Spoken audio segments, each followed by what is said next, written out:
Somos la Iglesia Cristiana Cuadrangular, El Camino en Charalá. Estamos ubicados en la carrera 10, 26A03, Barrio Villa María. Asiste a nuestras reuniones, domingos, 9 de la mañana y 3 de la tarde. Ven con toda tu familia, te esperamos. Deudas erróneas tiene como título la palabra que vamos a compartir el día de hoy. Cuando nosotros hablamos de deudas, es algo que nosotros adquirimos que está fuera dentro de nuestro presupuesto, ¿verdad? Que es un dinero que nosotros no tenemos y por lo cual necesitamos que alguien o algo nos lo preste para poder suplir esa necesidad. Pero cuando hablamos de la palabra errónea, hablamos de que hay algo que está fallando en medio de eso, o hablando que hay algo que no sirve para lo cual nos estamos endeudando. La palabra de Dios en Proverbios 22:7 dice: el pobre es esclavo del rico, el que pide dinero prestado se convierte en servidor del que presta. Ahora, no quiero que me malinterpreten una parte de la palabra, y no es que sea pecado pedir prestado, no es pecado, pero es pecado o es una mala decisión o es una deuda errónea cuando nosotros sacamos prestado para cosas que no van dentro de la voluntad de Dios o que no van alineadas acorde al propósito que Dios tiene para nuestras vidas. Por ejemplo, resulta y pasa que tengo un trabajo, recibo cierta cantidad de dinero mensual, pero ese dinero apenas alcanza para el pago del arriendo, servicios, mercado, y muy de vez en cuando queda para medio ahorrar para las necesidades que se presenten en tiempos venideros. Y resulta que en casa no hay televisor, pero me antojé de un televisor nada más ni nada menos que de 80 pulgadas, que está por encima de los 5 millones de pesos, incluso hasta los 8 millones cuando no hay promoción. Y se me hizo fácil decir, voy a comprarme ese televisor porque es que yo quiero tener ese televisor grande en mi casa. Y resulta que fui y adquirí un crédito en el banco para comprar el televisor. Y entonces me fui a comprar el televisor y tuve el televisor de 80 pulgadas en mi casa, en la sala de mi casa. Pero resulta que de ahí en adelante, las deudas empezaron a absorber mi vida. La deuda que adquirí me quitó libertad en mi vida y me quitó la libertad financiera que tenía para poder ahorrar. Y resulta que para poder pagar las cuotas del banco, me toca ahora empezar a suprimir de lo que yo estaba haciendo para el mercado. Porque hay gastos que son necesarios en nuestra vida y que no se pueden ni reducir ni quitar, como el pago del arriendo cuando no se tiene una vivienda propia. Entonces, como no puedo tocar lo del arriendo, no puedo tocar lo de los servicios, empecé a echarle mano a la plata que tenía para el mercado y a la plata que venía ahorrando. Y resulta que entonces ya no tengo la misma cantidad de mercado o no puedo dar la misma cantidad de provisión que yo daba para mi casa. Porque simplemente me llené de orgullo y quise tener un televisor de 80 pulgadas en mi casa, cuando fácilmente pude tener uno de 32 que oscila entre los 700 y 800 mil pesos, o uno de 50 pulgadas que oscila entre el 1.300.000 y el 1.800.000. Una diferencia muy grande de precio, ¿verdad? Esas son las deudas erróneas que tenemos en nuestra vida. Ese tipo de cosas, de préstamos que nos ponen en un saldo rojo nuestro presupuesto. Deudas erróneas es cuando nosotros estamos dispuestos y hemos querido hacer bien las cosas, porque muchas veces nosotros queremos hacer bien las cosas, ¿verdad? No, me voy a poner juicioso a ahorrar para comprar la casa que yo quiero. Pero resulta que el corazón nos juega una mala pasada en el transcurso de la vida. Y en medio del ahorro, se me antojó irme para San Andrés de vacaciones. No, me voy para San Andrés. Y me gasté los ahorros de la casa por irme a un viaje. Deudas erróneas en nuestra vida, porque nuestro corazón lleno de sentimientos, lleno de cosas, por ejemplo, como la vanidad, el orgullo o las malas decisiones de nuestra vida, nos hace tener ese tipo de deudas erróneas. La palabra de Dios en Mateo capítulo 6, versos del 19 al 21 dice: no acumulen para sí tesoros en la tierra, donde la polilla y el óxido destruyen y donde los ladrones se meten a robar. Más bien, Acumulen para sí tesoros en el cielo, donde ni la polilla ni el óxido carcomen, ni los ladrones se meten a robar. Porque donde esté tu tesoro, allí está también tu corazón.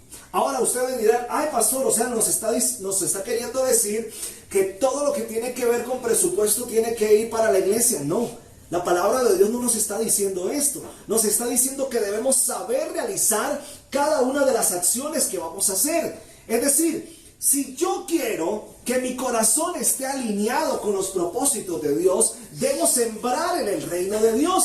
Ahora, no se trata solo sembrar en la parte económica, se trata de sembrar parte de nosotros en el reino de Dios. ¿Cómo así, pastor? Parte de nosotros en el reino de Dios, claro. Cuando usted dedica tiempo para Dios en su casa, para leer la Biblia, para orar, para hacer vigilia, para hacer ayuno, eso es dedicar parte de su tiempo al Señor, a la obra de Dios, al reino de Dios. Todos esos tesoros que usted va guardando en el reino de Dios no se van a perder. Mire, usted le puede dedicar tiempo a otras cosas. Por ejemplo, usted le dedicó una maratón de 5 horas a 3 películas en Netflix y se sentó 5 o 6 horas a ver televisión y estuvo viendo 2, 3 películas. Claro, usted vio la película hoy y de pronto la repitió mañana, pero ¿de qué le sirvió el tiempo invertido? Para nada, ¿verdad? Solamente para vivir el momento y ya. Y por ahí muy de vez en cuando para medio comentar con los que de pronto también la vieron y empezaron a compartir. Pero en su vida no le sirvió de nada. Deudas erróneas que traemos a nuestra vida. Cuando nosotros decidimos invertir en el reino de Dios, ahora no estoy hablando en la parte financiera, ya que la parte financiera prácticamente es algo que nos nace del corazón a pesar de que es un mandato de Dios. Pero estoy hablando de la parte que nosotros le entregamos al Señor. Cuando yo invierto en el reino de Dios, cuando yo invierto algo que me cueste a mí. ¿Por qué que me cueste? Porque es que muchas veces me es difícil sacarle 15, 20, 30, 50, 60 minutos a Dios en el día. Pero sí se nos hace fácil sacar 2 horas para una película, 2 horas para ir a un paseo, 2 horas para hacer X o Y cosa que nada tiene que ver con estar en la presencia de Dios, ¿verdad? Entonces, necesitamos invertir en el reino de Dios. ¿Por qué? Porque cuando nosotros leemos, por ejemplo, durante 1 hora la palabra, es algo que enriquece nuestra vida, enriquece la parte espiritual. Y cuando usted lee la palabra, no pierde nada. La palabra nunca se devuelve vacía. ¿Por qué? Porque cuando usted lee la palabra, absorbe sabiduría que le da Dios a través del Espíritu Santo. Y cuando usted va a hablar con alguien, o cuando usted tiene un problema, cuando usted pasa una necesidad, recuerda esa palabra que ya leyó. Es decir, es algo que queda en su corazón, que queda en su mente. ¿Sabe por qué? Porque usted invirtió en el reino de Dios. Y los tesoros que usted invierte en el reino de Dios no los carcome ni la polilla, ni el óxido, ni ningún ladrón los podrá tocar. Por eso la palabra de Dios es importante, es fundamental en nuestra vida, en nuestro diario vivir. Necesitamos estar todos los días buscando constantemente de la palabra, de la oración. Daniel oraba 3 veces al día. ¿Cuántas veces usted le ora al Señor en el día? Necesitamos inversiones necesarias y buenas en el reino de Dios. Cuando nosotros invertimos en el reino de Dios, ¿saben? No somos nosotros los que tomamos la decisión. No es el pastor que está ahí encima suyo. Oiga, ¿usted ya oró? ¿Usted ya leyó la Biblia? No. Es una decisión que va personal, que es de usted y Dios, que es la manera como usted se compromete para entregarle el tiempo a Dios. Son decisiones personales que tenemos, pero debemos poner en el orden correcto nuestras prioridades. Por eso hablamos de deudas erróneas, porque cuando nosotros no definimos las prioridades de nuestro hogar, las prioridades de nuestras finanzas, las prioridades de nuestras vidas, caemos en ese tipo de deudas erróneas. Caemos en ese tipo de situaciones que nos hacen perder la libertad. Por eso recordamos Proverbios 22:7, dice: el pobre es esclavo del rico. El que pida dinero prestado se convierte en servidor del que presta. Miren, las deudas nos llevan a limitarnos. Las deudas nos ponen una limitación. Es decir, ya no somos libres. Ahora, salgamos de la parte financiera y vayamos a la parte espiritual.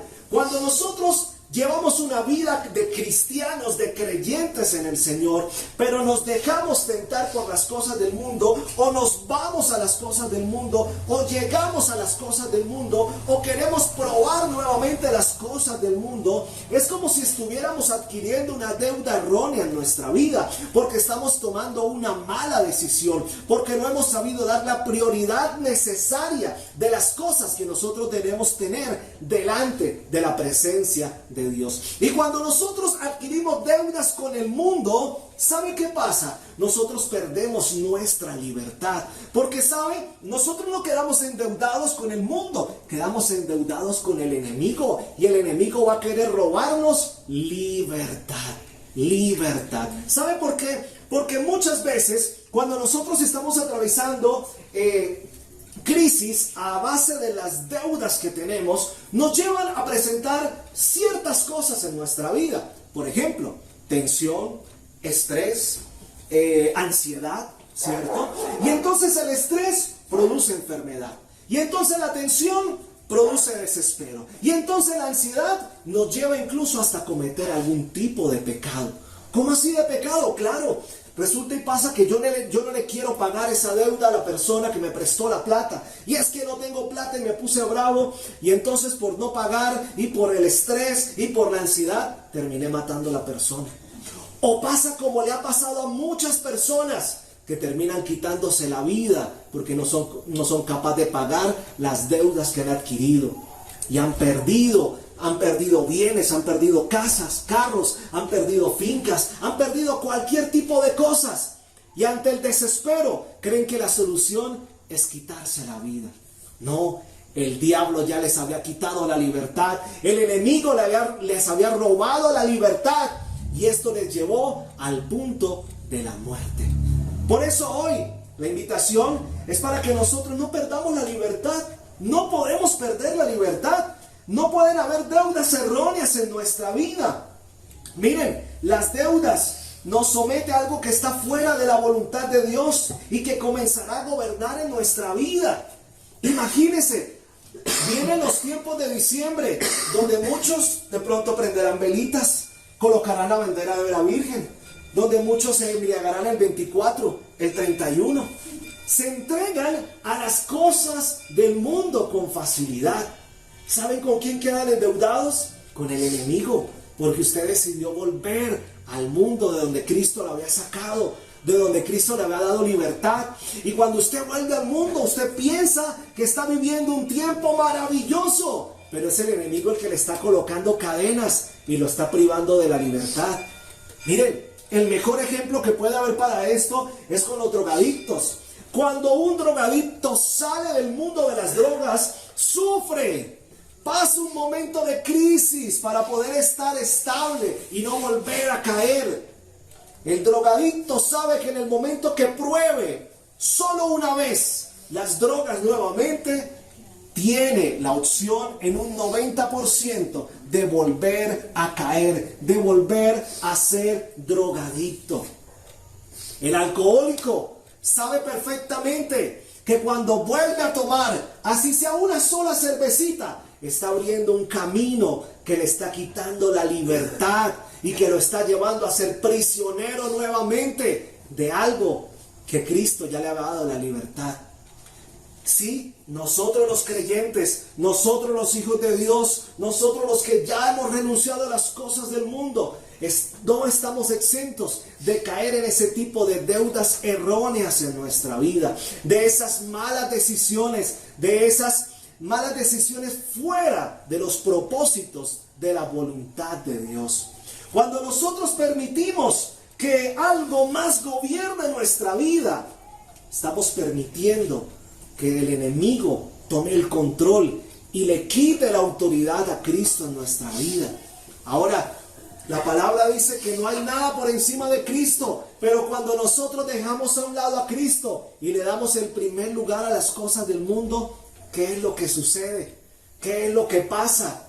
¿Qué es lo que acontece en nuestro diario vivir? Perdemos la libertad.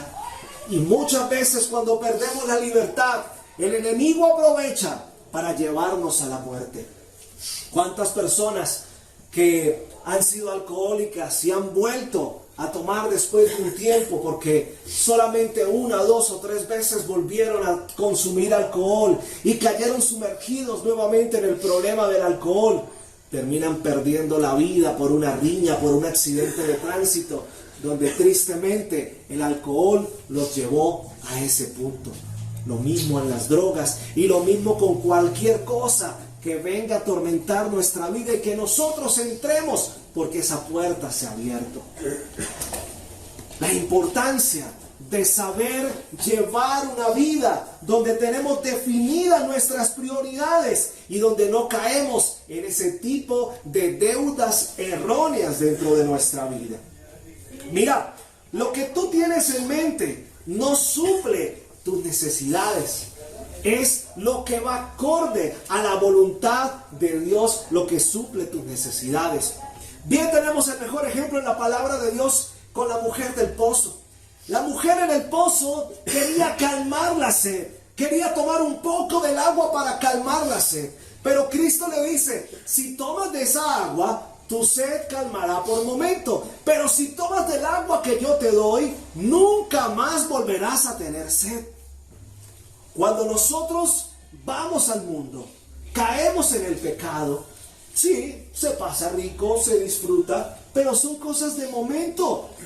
Pero cuando nosotros tenemos a Cristo en nuestro corazón, o cuando nosotros conocemos a Cristo, o cuando nos equivocamos y nuevamente nos encontramos con Cristo, Cristo nos dice, yo soy la fuente inagotable. Es decir, de ahora en adelante nunca más volverás a tener sed porque yo estaré ahora contigo.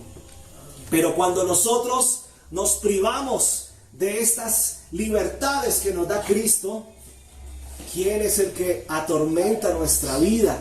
El enemigo. Porque el enemigo aprovecha cualquier cosa en la que usted se desvíe del camino del Señor para que usted quede en deuda con Él. Usted dirá, bueno, pastor, pero es que en ningún momento yo hago un trato o un pacto con el diablo. Pero es que usted está caminando por un camino que no tiene que caminar. Y está dejando a un lado la bendición y el tesoro que Dios ha puesto en usted. Miren, las deudas erróneas es cuando el propósito que nosotros creemos nos aleja de la bendición. Porque resulta que nosotros creemos que es el propósito de Dios, pero resulta que lo que nos habla es el corazón. No, tiene que ser el propósito de Dios, porque el propósito de Dios sí nos lleva a la bendición. Amén. Cuando adquirimos una deuda, debe ser con el propósito correcto, porque tristemente la adquirimos muchas veces con los propósitos incorrectos. Y entonces viene la ambición, viene la tentación, viene la codicia, viene la vanidad, viene el orgullo y terminamos en el pecado. Ustedes dirán, bueno, pero ¿cómo así que adquiero una deuda con el enemigo cuando yo me desvío del camino con el Señor? Claro, porque es que Cristo ya pagó la deuda que nosotros teníamos, la pagó en la cruz. Y si usted cae nuevamente al mundo, queda endeudado allá con el enemigo, porque el enemigo es el que aprovecha su vida para exprimirlo, para quitarle libertad, para quitarle paz. Cristo murió por nosotros y pagó nuestro pecado, pagó nuestra deuda y nos hizo libres. No hay nada mejor en la vida que estar uno sin deudas, ¿verdad? Sí, de poder estar en casa, decir, ay, no le debo nada al banco, no le debo nada al vecino, no le debo nada al de la tienda, no le debo nada al del fruver, no le debo nada al del supermercado. Estoy libre de deudas. Y ahora sí, lo que tengo lo voy a disfrutar acorde a la voluntad de Dios. Pero cuando usted tiene deudas en todo lado, ¿dónde va a tener libertad? ¿dónde va a tener paz? Lo mismo sucede en el ámbito espiritual. Cuando nosotros tenemos muchos desvíos en el camino del Señor, no hay paz en nuestra vida, no hay paz en nuestro corazón.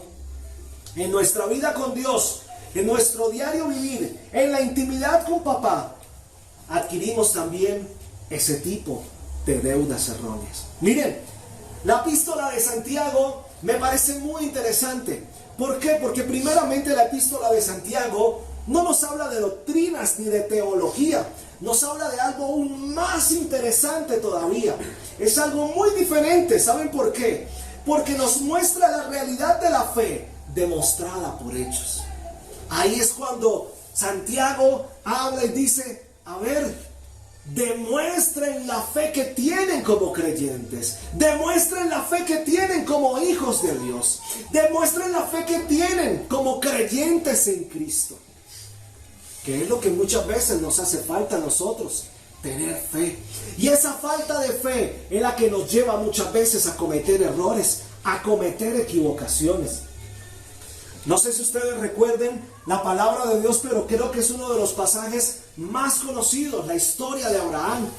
Abraham no conocía de Dios, no sabía quién era Dios. Y un día Dios se le aparece y le habla y le dice que hay un propósito con él, que tiene que dejar ciertas cosas a un lado y ahora empezar a caminar creyendo en él. Imagínense. Un hombre que no tenía ni siquiera la más mínima remota idea de quién era Dios, pero que un día apareció una voz que le habló y le dijo que caminara de una forma diferente, que su vida tenía que ser diferente. Y él decidió creer y caminar. Y un día Dios le da una promesa de que le iba a dar un hijo, pero el hijo lo llevó a los 2 días, al año, a los meses, a los 5, 10 años. El hijo tardó mucho tiempo. Y muchas veces, es más, casi un 99% de las veces, Dios hace igual en nuestras vidas. ¿Sí? Para Dios no es difícil hacer así y que las cosas lleguen automáticamente a nuestras vidas. Pero Dios quiere que seamos perseverantes, que seamos esforzados y valientes. Y la bendición llegará progresivamente a nuestras vidas. Muchas veces nosotros le pedimos a Dios y le pedimos tantas cosas a Él, ¿verdad? Aunque muchas veces no las sabemos pedir, o muchas veces van fuera de la parte lógica de nuestra vida. Ahora no estoy diciendo que le quiten mérito al Dios de lo imposible, no. Estoy diciendo que muchas veces nosotros no somos congruentes, no alineamos la realidad de nuestro diario vivir con lo que le estamos pidiendo a Dios. Podríamos en cualquier momento decirle, Dios, danos 20 camionetas, y no somos capaces ni para tener para el sostenimiento de una. Debemos saber cómo le vamos a pedir a Dios, ¿verdad? Pero ahí es donde se demuestra la fe. Cuando decidimos creerle a Dios, esperar y confiar en Dios. Pero mucha gente, como por el desespero, estamos en un mundo donde en pleno 2021 queremos que las cosas sean ya, que lleguen ya. Pero como el milagro, la bendición no llegan ya o ya, entonces se nos hace fácil, no, pues como la plata Dios todavía no me la da, voy a sacar prestado en tal lado, o me voy a ir eso para el chance, hoy eso... Con el favor de Dios me gano el chance. Con el favor de Dios me gano el baloto, me gano la lotería. No, Dios no trabaja así. Así no trabaja Dios. Dios quiere que seamos pacientes, que creamos en Él, que caminemos con Él, que estemos todo el tiempo tomados de su mano, creyendo que Él va a proveer, que la bendición va a llegar de lo más alto del cielo. Por eso Santiago nos hace ver la realidad de la fe basada en hechos. No es solo decir yo tengo fe, no. Es que verdaderamente yo puedo caminar en fe. La epístola de Santiago nos muestra no la doctrina, no la teología, sino que lleva a cada uno de los creyentes. Ahora no estoy hablando de los cristianos, estoy hablando de los que creen en Dios, de los que creen en Cristo. Algo muy interesante. A ser hacedores de la palabra y dejar de ser oidores. Porque nos encanta oír la palabra, pero se nos olvida hacerla, se nos olvida ejecutarla. Nos encanta que Dios nos hable, pero se nos olvida dar pasos de fe. Se nos olvida ser obedientes a lo que Dios ha mandado a cada uno de nosotros. Ahora tenemos una gran comisión que es una obligación para cada uno de nosotros. Allá usted con Dios, ¿cómo la estará cumpliendo? Como buen hijo de Dios, como buen cristiano, ¿cómo evangeliza usted? ¿Cómo habla de Dios de usted a los demás? ¿Cómo hace que Cristo llegue al corazón de los demás? Ah, no, pastor, es que esa tarea le toca a usted. No, esa tarea nos toca a todos. Fuimos llamados a ser evangelizadores. La gran comisión, ir a llevar las buenas nuevas a todas partes, a todas las naciones, salir de nuestras cuatro paredes, de nuestro círculo y llevar la palabra a alguien más. Pero muchas veces ni siquiera somos oidores de la palabra. Muchas veces hasta se nos olvida oír la palabra, buscar la palabra, llenarnos de la palabra. Pero sí, adquirimos ese tipo de deudas erróneas en nuestra vida. Nos llenamos de muchas otras cosas más, menos de la palabra de Dios. Miren, Santiago capítulo 4, versículos del 1 al 4 dice: ¿de dónde vienen las guerras y las peleas entre ustedes? Pues de los malos deseos que siempre están luchando en su interior. Ustedes quieren algo y no lo tienen, matan, sienten envidia de alguna cosa y como no lo pueden conseguir, luchan y se hacen la guerra. No consiguen lo que quieren porque no se lo piden a Dios, y si lo piden, no lo reciben porque lo piden mal, pues lo quieren para gastarlo en sus placeres. ¡Oh, gente infiel! ¿No saben ustedes que ser amigos del mundo es ser enemigos de Dios? Miren, cualquiera que decide ser amigo del mundo se vuelve enemigo de Dios. La palabra es muy diciente. Miren, al principio dice que nos habla acerca de los malos deseos que siempre están luchando en nuestro interior. Esos malos deseos son los malos propósitos, son las malas convicciones, son las malas cosas, los propósitos incorrectos que tenemos en nuestra vida por no tener una prioridad de nuestros propósitos, de nuestro diario vivir. Esos propósitos incorrectos que vienen de lo más profundo del corazón, que es cuando queremos actuar no bajo la voluntad de Dios, sino conforme creemos que es mejor para nosotros. Por eso la palabra dice, matan, sienten envidia de alguna cosa, y como no la pueden conseguir, luchan y se hacen la guerra, porque queremos hacer las cosas a nuestro acomodo, queremos hacer las cosas como nosotros queremos. Actualmente la juventud está atravesando un momento de crisis. Ustedes dirán, no, pero vemos que la juventud está bien. No, de crisis con Dios, porque es que no quieren creer en Dios. Le han perdido el respeto a Dios, le han perdido el respeto hasta a las autoridades, como la policía o como el gobierno.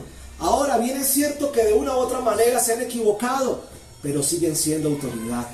Pero el mundo quiere hacerles creer a los jóvenes que pueden vivir sin autoridad en este mundo, que pueden pasar por encima de cualquier autoridad y que nuestra máxima autoridad, Dios, no tiene validez para ellos, no tiene importancia para ellos. Así está creciendo nuestra juventud. Han perdido el respeto, pero para ellos es más importante los propósitos incorrectos que hay en su corazón. Las deudas erróneas nos apartan de la bendición. Cuando nosotros nos vamos más hacia el mundo que a estar en la presencia de Dios, la palabra nos dice, el que es amigo del mundo termina siendo enemigo de Dios. Qué triste sería convertirnos en enemigos de Dios. Ahora la palabra nos dice que Él ama al pecador, pero que Él odia al pecado.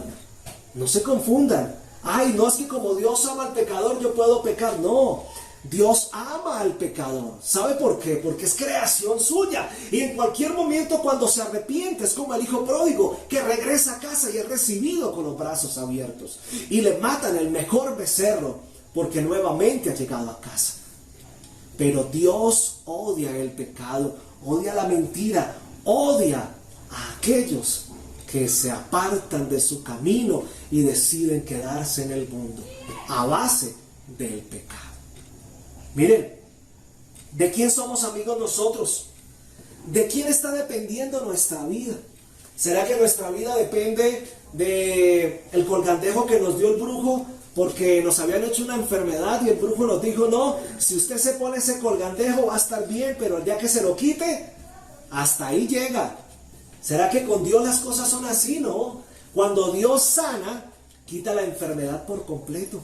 Cuando Dios da libertad, rompe las cadenas por completo. Pero es nuestra decisión el saber dónde queremos estar. Porque en ningún momento la palabra nos lo impone. Es una decisión que tenemos personal, que tenemos cada uno de nosotros para entender cuáles son los propósitos verdaderos y los propósitos incorrectos en nuestra vida. ¿De quién está dependiendo nuestras vidas? La mía está dependiendo del Señor, en lo financiero, en lo espiritual, en la enfermedad, en todo.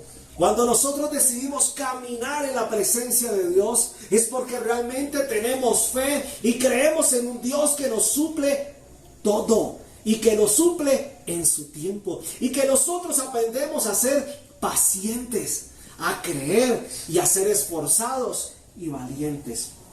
Miren, la palabra de Dios en Romanos capítulo 8, versos del 12 al 17 nos dice: así que, hermanos, deudores somos, no a la carne, para que vivamos conforme a la carne, porque si vivís conforme a la carne, moriréis. Mas si por el Espíritu hacéis morir las obras de la carne, viviréis. Porque todos los que son guiados por el Espíritu de Dios, estos son hijos de Dios. Pues no habéis recibido el espíritu de esclavitud para estar otra vez en temor, sino que habéis recibido el espíritu de adopción, por el cual clamamos: Abba, Padre.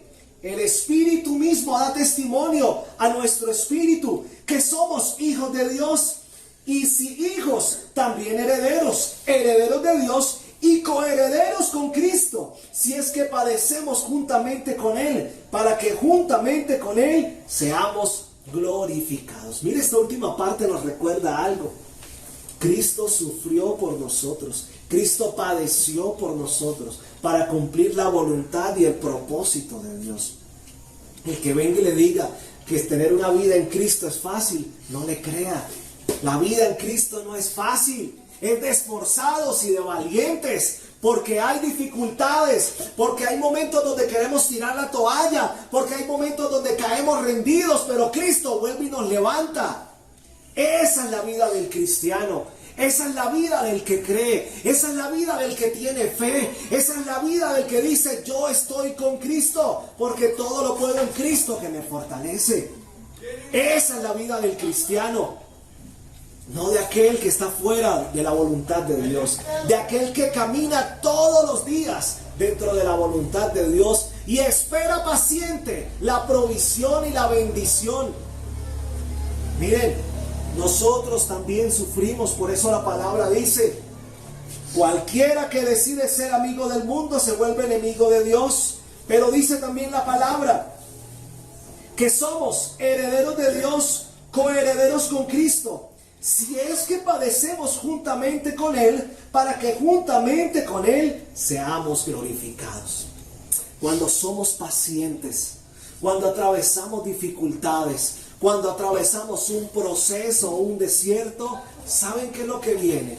Vamos a ser glorificados, vamos a ser bendecidos, nos va a llegar lo sobrenatural a nuestra vida. Y nosotros imaginábamos una pequeña bendición, y va a llegar una bendición muchísimo más grande de lo que nosotros estábamos esperando. El verso 18 dice así: pues tengo por cierto que las aflicciones del tiempo presente, no son comparables con la gloria venidera que en nosotros ha de manifestarse. Dios te está haciendo un llamado para que canceles todas tus deudas. Ahora, no estoy hablando de lo financiero, estoy hablando de lo espiritual. Cancela las deudas que tienes. Es decir, Es hora de que ya entregues cuentas al Señor. Es hora de que ya le digas a Dios, ahora sí voy a estar contigo. Ya no quiero estar más en las cosas del mundo, en las groserías, en la pornografía, en el alcohol, en las drogas, en la prostitución, en cualquier otra cosa que nos aparta o que no está dentro de la voluntad de Dios. Creo que ha llegado el tiempo ya. Creo que Dios ha sido, podríamos decir que muy alcahueta con nosotros, que nos ha permitido que estemos dentro de muchas cosas que nos apartan de su voluntad. Pero como es decisión de nosotros que lo hagamos, Dios nos recuerda hoy que ha llegado el tiempo de cancelar nuestras deudas con el mundo. ¿Y sabes por qué? Porque Cristo no te va a dejar solo. Cristo va a estar de la mano contigo, porque Él ya murió en la cruz para pagar todas las deudas que tú tienes, para que seas libre, para que nunca más estés encadenado a las cosas del mundo o a las cosas del enemigo. Él te va a ayudar. El Espíritu Santo será tu guía. Pero primeramente debe haber algo que tú debes hacer, y es arrepentirte de corazón. Un arrepentimiento genuino en tu vida. Si no hay arrepentimiento genuino, la bendición no va a llegar a tu vida. Miren, David fue un hombre importante, ¿cierto? Para el pueblo de Dios, y aún en pleno 2021 se habla de David como una persona importante. ¿Saben?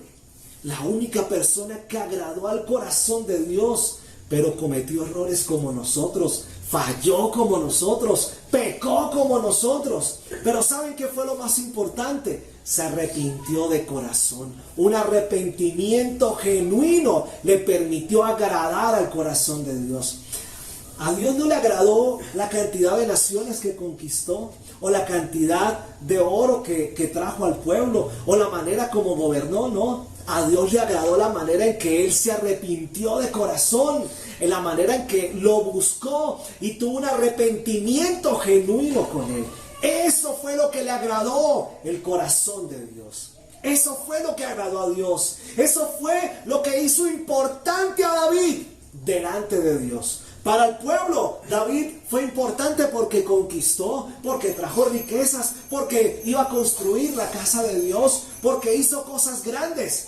Pero para Dios fue muy importante porque se arrepintió de corazón, se arrepintió genuinamente. Miren, cuando tenemos un arrepentimiento genuino, sale todo lo malo de nuestro corazón. Tiene que salir todo lo malo. Tiene que nuestro corazón quedar limpio, quedar sano, quedar 1A para estar bien delante de Dios. Dios quiere libertad para ti, porque Él no te quiere ver más con cadenas. Él quiere romper todas las cadenas que te están atando y que no te están permitiendo recibir la bendición. Dios quiere que tú llegues así delante de Él, para Él darte bendiciones en abundancia, pero estás con las manos atrás porque estás encadenado todavía a las cosas del mundo. Debemos soltar esas cadenas, que solo Cristo nos trae esa libertad. Él va a romper esas cadenas de esclavitud y va a permitir que volvamos a ser amigos de Dios como lo fue David. Abba Padre menciona a Pablo, y es algo muy interesante cuando Pablo menciona a Abba Padre. ¿Saben por qué? Porque solo 3 veces en la palabra se menciona Abba Padre, y 2 de ellas las hace Pablo. En este pasaje de Romanos y en un pasaje en Gálatas. Pero Pablo, cada vez que menciona a Abba Padre, recuerda las palabras que Cristo dijo en el Getsemaní. Porque cuando Cristo estaba en el Getsemaní, levantó un clamor y dijo: Abba Padre. Ahora, el Abba Padre es Padre 2 veces. Abba significa también Padre. Lo que pasa es que cuando el escritor en el Evangelio de Marcos lo escribe el primer Padre en hebreo y el segundo Padre en griego. A la actualidad han salido muchas versiones del significado de Abba Padre, pero podemos entender primeramente por traducción que es Padre, Padre. Pero uno dice, ¿por qué Cristo dice doblemente Padre? ¿Y por qué Pablo nos recuerda el decir doblemente Padre? Hoy quiero darle la respuesta a esto. Y es que primeramente es porque con el primer Padre reconocemos que Él es el Todopoderoso. Y con el segundo Padre entendemos que debemos andar mediante su voluntad. Mire, la misma palabra de Dios nos lo dice. Marcos capítulo 14, verso 36. Y decía, Abba, Padre, todas las cosas son posibles para ti. Es decir, Él es el Todopoderoso. Mas lo que yo quiero, mas no lo que yo quiero, sino lo que tú. Es decir, estar bajo su voluntad. Entender primeramente que debemos someternos a Él. Miren, si queremos ver al Padre de dos maneras diferentes, veámoslo en el Antiguo y veámoslo en el Nuevo Testamento. En el Antiguo Testamento veíamos al Padre, ¿saben cómo? Como ese Padre todopoderoso. Pero en el Nuevo Testamento vemos al Padre que nos recuerda que debemos someternos a su voluntad. Porque Cristo vino a esta tierra a someterse a la voluntad del Padre. Amén. Quiero cerrar con algo muy interesante. Salmos capítulo 17, versículos 8 y 9 dice: guárdame como a la niña de tus ojos, escóndeme bajo la sombra de tus alas, de la vista de los malos que me oprimen y de mis enemigos que buscan mi vida. Miren, el amor de Dios trae libertad a tu vida. Dios te va a guardar, te va a cuidar y te va a consentir como la niña de sus ojos. Si tú decides estar alineado a la voluntad de Dios, someterse a la voluntad de Dios y no desviarte para adquirir deudas erróneas en tu vida, Dios va a estar contigo amándote, cuidándote, guardándote y proveyéndote en todo momento. Te va a guardar del enemigo. Por más que el enemigo quiera levantarse, por más que el enemigo quiera tocar tu vida, Dios te va a guardar, Dios te va a cuidar, Dios te va a proteger, Dios te va a dar un lugar de privilegio para ti y para tu familia. Miren, esta palabra que hoy se ha declarado en este lugar no es una palabra solo para ustedes. Es una palabra que tiene que impactar generaciones. Miren, cuando Dios buscó a Abraham, ¿saben por qué lo buscó? No porque él iba a ser el padre de las naciones, no. Es porque iba a impactar a través de él generaciones venideras. ¿Cuántas generaciones conocieron de Dios a través de un solo hombre que se llamaba Abraham? ¿Cuántas generaciones Dios quiere impactar con cada uno de ustedes? ¿Será que estamos preparados para recibir esto y para llevarlo a nuestras generaciones? Para transmitirlo a muchos más. Porque eso quiere la palabra. Quiero cerrar con la epístola de Santiago y la continuidad, capítulo 4, versos del 5 al 10. Por algo dice la Escritura: Dios ama celosamente el Espíritu que ha puesto dentro de nosotros. Pero Dios nos ayuda más con su bondad. Pues la Escritura dice: Dios se opone a los orgullosos, pero trata con bondad a los humildes. Sométase pues a Dios, resistan al diablo y éste huirá de ustedes. Acérquense a Dios y Él se acercará a ustedes. Límpiense las manos, pecadores, purifiquen sus corazones, ustedes que quieren amar a Dios y al mundo a la vez. Aflíjanse, lloren y lamentense, que su risa se cambie en lágrimas y su alegría en tristeza. Humíllense delante del Señor y Él los enaltecerá. Qué bonito cuando el Señor nos disciplina a través de la palabra. Cuando el Señor nos invita a que debemos renunciar ya a las cosas del mundo. Porque las cosas del mundo no son para nosotros. Dios quiere sentirse orgulloso de nosotros. Dios quiere brindarnos lo mejor para nosotros. Dios quiere exaltarnos en todo momento. Es tiempo de buscar al Señor. Es tiempo de encontrarse con el Señor. Es tiempo de dedicarle lo que Dios merece dentro de nuestras vidas. Es decir, que realmente estemos con Él, nos alimentemos de Él, nos llenemos de Él y dejemos a un lado todas esas deudas erróneas que nos apartan de la bendición, de los falsos propósitos que pone nuestro corazón, porque dice la palabra, debemos invertir en el reino de Dios, sembrar en el reino de Dios, guardar en el reino de Dios, porque allí nada no lo podrá tocar, no lo podrá dañar, y será algo de bendición para nuestras vidas. Amén. Amén. Pongámonos en pie en esta tarde. Qué bello es cuando el Señor nos habla a cada uno de nosotros a través de su palabra. Cuando nosotros entendemos que las deudas erróneas es cuando el propósito que nosotros creemos nos aleja de la bendición. Y qué triste es cuando nosotros nos alejamos de la bendición del Señor. Qué triste es cuando nosotros nos apartamos de la voluntad del Señor. Pero ¿saben algo? Dios siempre quiere lo mejor para nosotros. Y Él te dice hoy, yo quiero lo mejor para tu vida. Yo quiero lo mejor para tu casa. Yo quiero lo mejor para tu familia. Quiero invitarte a que cierres tus ojos por un momento y repitas conmigo, amado Señor, hoy en este lugar me comprometo contigo a saldar todas las deudas con el mundo, a estar libre para ti, a estar siempre dispuesto para ti. Quiero invertir en el reino. Quiero guardar mis tesoros allá donde nadie los pueda tocar, para que mi corazón esté también en ese lugar. Amado Jesús, hoy te pido perdón por mis pecados, por mis errores. Y te pido, amado Jesús, que toques y transformes mi corazón.